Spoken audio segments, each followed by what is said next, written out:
Hi Alex, seeds, rapid fire. Which one do you think is the most volatile at the moment? The most volatile at the moment, I'd have to say, is probably sunflower. All right, okay.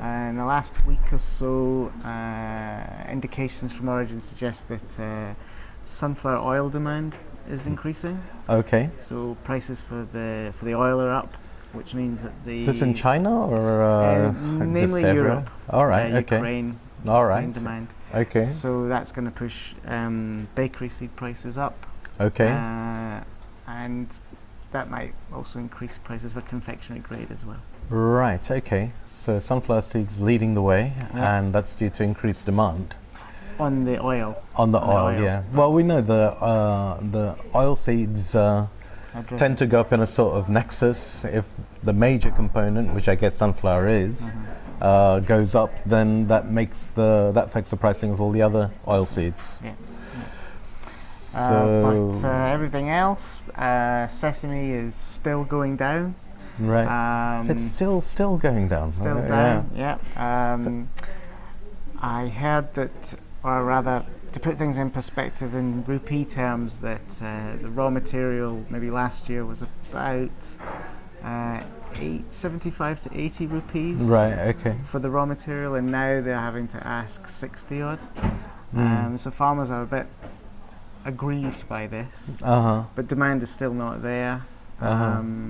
So it's just a matter of where it's going to ultimately settle. I think sesame is a little bit odd in that respect because it's you plant the seed and 6 weeks later you've got a crop, and you can do it in Gujarat area they can put it in between the wheat crops, so it's a kind of bonus crop, and I think you would need serious overproduction for farmers to stop doing it. So we may be looking at, I guess they'll be planting in about another 3 or 4 months' time. That's it. Yeah. So that's it. What about pumpkin? Pumpkin is also looking a bit weaker now. The two varieties, Shine Skin and GWS, were speculated on quite heavily at Origin. Shine Skin seems to be coming down faster than GWS, which is being held up. So I guess probably held in weaker hands than the GWS, which is a more controlled product. Possibly less. I'm a bit confused because Shine Skin can be traded is consumed in China. In shell, yeah. Whereas GWS isn't. So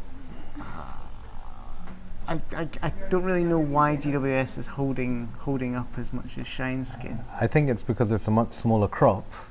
It's got a couple of companies that produce the seed who are have more vested interest. Let's say more manipulative. Right. It's easier to manipulate, and that's about it. They're grown in different regions. There's no real interrelationship between the two. They have different usages. All the GWS is exported.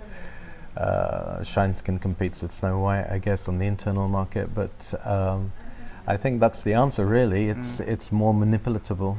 So, anything else? Linseed, whatever? No, linseed, poppy? millet, and poppy are very stable, very flat. Okay. We didn't have the usual shenanigans with poppy this year. No. I think the trade to Russia, sort of going back to what you were talking about in your headline, is that Ukraine doesn't really. There used to be a large amount of European poppy went to Russia. And in the last 2 years, that's been sort of stifled by sanctions and the likes. So there's more onus on farmers to sell it. So that's why there's so many Russian-owned poppy seed cleaners along the border there. Yes. Right. Okay. Very interesting.